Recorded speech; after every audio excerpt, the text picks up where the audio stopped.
اولاد کی تربیت ہمارے ذمہ لازم ہے، اور اس تربیت کا بہترین ذریعہ ہماری اپنی تربیت ہے۔ اولادیں ہماری گفتگو کو تھوڑا، ہمارے عمل کو زیادہ قبول کرتی ہیں۔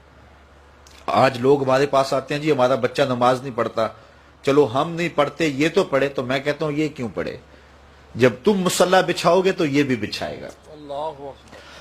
تو ہم نے اپنے عمل سے اپنی اولاد کو جو ہے وہ سیدھا کرنا ہے اور ان کو درست راستے پہ لانا ہے۔ بالخصوص بچے جب چھوٹے ہوتے ہیں اس وقت وہ ماں باپ کی بات کو غور سے سنتے ہیں، انہیں ماں باپ سے بہت زیادہ محتاجی ہوتی ہے، ضرورت مند ہوتے ہیں، اور ماں باپ کی عادات کو کاپی کرتے ہیں۔ اور عموماً ہم بچوں کو اس عمر میں توجہ نہیں دیتے۔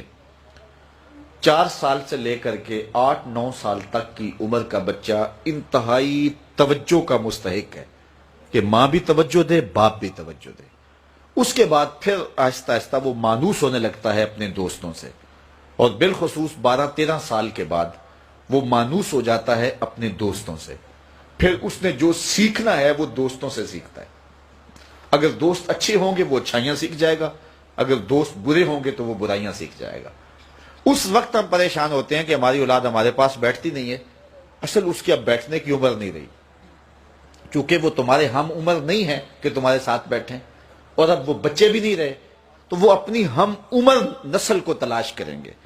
اس وقت ہم اگر اولاد کو کھینچیں گے تو وہ ہمارے پاس نہیں آئے گی۔ وقت جو تھا وہ ہم نے ضائع کر دیا۔ لیکن ہمیں پھر بھی اس دور میں اولاد سے غافل نہیں ہونا چاہیے۔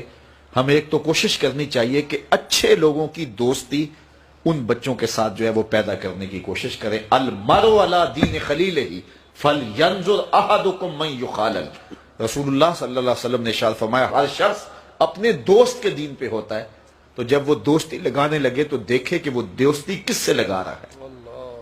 تو جب یہ عمر بچوں کی پہنچ جائے تو اس وقت یہ خیال کیا جائے۔ اور حضرت سیدنا علی المرتضیٰ رضی اللہ تعالی عنہ نے فرمایا کہ 15 سال سے لے کر کے 20 سال تک کی عمر انتہائی اہم عمر ہے، اور اس عمر میں ہی نظریات بنتے ہیں اور خیالات پختہ ہوتے ہیں۔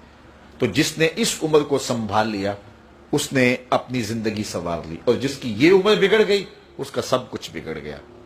اس وقت میرے خیال کے مطابق 15 سے 20 سال تک کی اس عمر کو دوست بھی نہیں اتنا بگاڑ سکتے، معاشرہ بھی اتنا نہیں بگاڑ سکتا۔ اس عمر کو اس وقت سب سے زیادہ جو چیز بگاڑ رہی ہے وہ ہمارا سوشل میڈیا ہے، ہمارا الیکٹرانک میڈیا ہے، اور یہ موبائل جو ہر بچے کے ہاتھ میں آ گیا ہے۔ تو کم از کم 15 سال سے لے کر 20 سال تک کی عمر کے بچوں کو آپ موبائل لے کر نہ دیں، اور انتہائی ضرورت پر ان کو استعمال کرنے کی اجازت دیں۔ باقی ان کو اس عمر کے اندر اگر آپ نے اجازت فراہم کر دی اور وہ آپ کے کہے میں نہ رہے تو یہ ایسی بربادی ہے، ایسی تباہی ہے کہ جس کا ازالہ بعد میں بہت مشکل ممکن ہوگا۔ اس لیے اس وقت سب سے زیادہ ہمیں جو چیز نقصان پہنچا رہی ہے، ہماری معاشرت کو جو چیز کھوکھلا کر رہی ہے وہ یہ چیز ہے۔ یہ میں کل کی ایک رپورٹ پڑھ رہا تھا انڈیا کی، کہ انڈیا کا جو معاشرہ ہے اس میں جو نوجوان ہیں وہ بالکل اس میڈیا کی وجہ سے برباد ہو گئے، اور پاکستان میں بھی اس کے اثرات جو ہیں وہ بہت سارے ہیں۔ لیکن یہاں اب بھی کوئی شرم و حیا موجود ہے، لیکن اگر ہم نے اپنی نسل کے آگے بند نہ باندھا تو یہ میڈیا مغرب کی جانب سے ہماری معاشرتوں کو تباہ کرنے کے لیے ایک ہتھیار کے طور پہ استعمال کیا جا رہا ہے، اور ہماری نسل بڑی تیزی کے ساتھ جو ہے اس کا شکار ہو رہی ہے، اور گھر لٹ رہے ہیں، شرم و حیا وہ جو ہے وہ اس کا جنازہ نکل رہا ہے۔ تو اس حوالے سے والدین کو خصوصی توجہ دینے کی ضرورت ہے۔ پھر ہاتھ ملیں گے تو پھر جو ہے وہ اس کا کوئی علاج نہیں ہوگا۔